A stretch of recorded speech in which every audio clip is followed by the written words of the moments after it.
बाप और बेटे और रुल कुदस के नाम से आमीन। नाराए हम्द। खुदावंद फरमाता है, मैं तुम्हें दोस्त कहता हूं क्योंकि जो बातें मैंने अपने बाप से सुनी हैं वो सब तुम्हें बता दी हैं। आज हम मुकद्दस मत्ती की अंजील उसका 13वां बाब और उसकी 44वीं आयत पर ध्यान और ज्ञान करेंगे। और आज हम आसमानी बादशाही का खजाना तलाश करना, इसके बारे में सुनेंगे।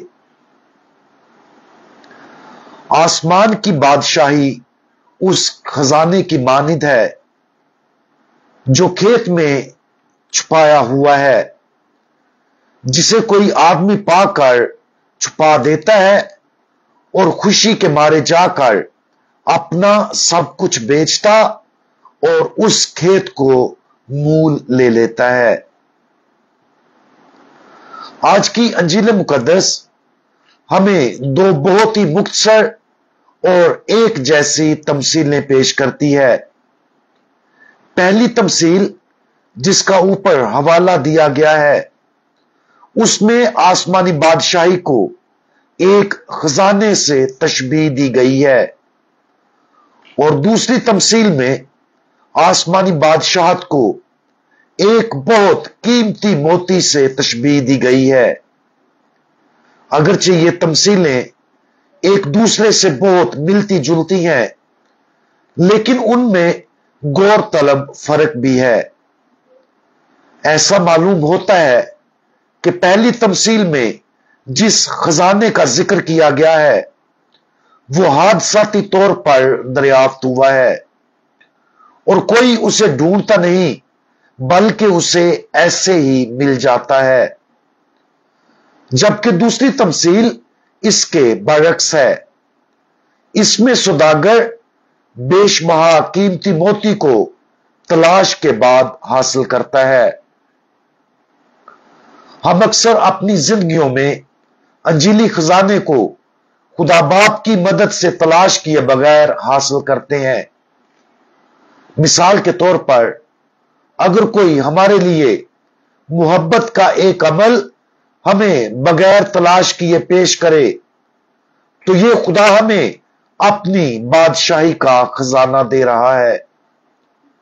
अगर कोई हमारे साथ अपना ईमान या कोई खुदा का कलाम हमारे साथ बांटता है, तो यह दर हकीकत हमें खुदा का दिया हुआ खजाना है।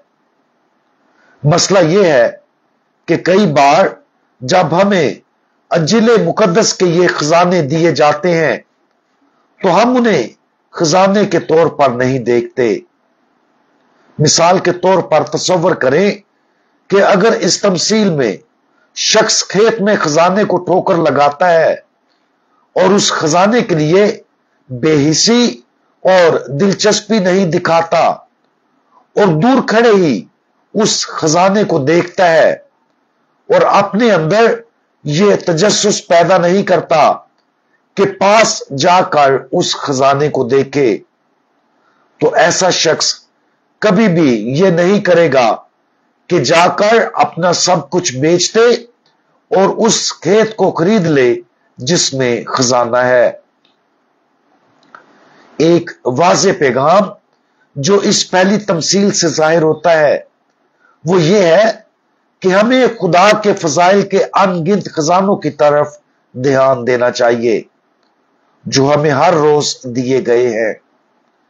खुदा हमें फजल की पेशकश करने में बहुत मेहरबान है, लेकिन हम अक्सर पेश किए गए फजल को रद्द करते और ठोकर खाते हैं। इसलिए हमारी जिंदगियों में उसके पुरफजल कामों को देखने के लिए आंखें और उसकी आवाज सुनने के लिए कानों का होना बहुत जरूरी है।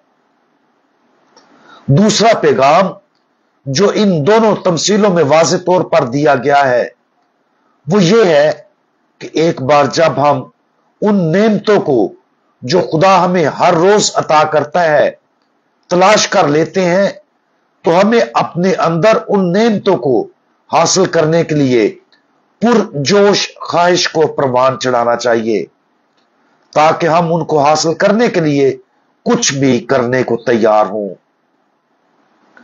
तलाश ईमान के तोहफे के जरिए की जाती है और ईमान के जरिए तलाश को फिर पूरे जोश के साथ अमल में लाना चाहिए, ताकि हम अपनी जिंदगियों को उस तलाश के मुताबिक ढाल सकें। इसलिए यह तलाश हमारी जिंदगियों का मुहर्रक होना चाहिए। आज हमें दो चीजों पर गौर करना है। सबसे पहले, क्या हमने उन खजानों को तलाश किया है जो खुदा ने हमें दिए हैं? अगर हम इस सवाल का जवाब देने में हिचकिचाते हैं तो इस बात का बहुत ज्यादा इम्कान है कि हमें अभी बहुत कुछ तलाश करना बाकी है। दूसरी बात यह कि जब हम ईमान के तोहफे से हासिल होने वाले खजाने को तलाश करते हैं तो क्या हमने खुदा को इस बात की इजाजत दी है कि जो कुछ खुदा ने हमें अपने कलाम के जरिए कहा है उसे अपनी जिंदगियों में मरकजी जगह दें और अपना सब कुछ बेचने को तैयार हो जाएं, ताकि वो हासिल कर सकें जो खुदा हमें फरावानी से अता करना चाहता है। इसलिए इस मुकद्दस तलाश में आगे बढ़ने का पुख्ता अज़म करें और फिर हम देखेंगे कि फजल का खजाना जो हमें हासिल होता है वो इंतहाई कीमती है। हम दुआ मांगे। तमाम खजानों के मालिक खुदावंद, आप हर रोज हमें बेशुमार नेमतें अता करते हैं। आपकी रहमत के खजाने लामहदूद हैं। बराए करम हमारे कान खोल दें ताकि हम आपकी आवाज सुन सकें, और हमारी आंखें खोल दें ताकि हम देख सकें और उन खजानों को तलाश कर सकें जो आप हमें अता करना चाहते हैं।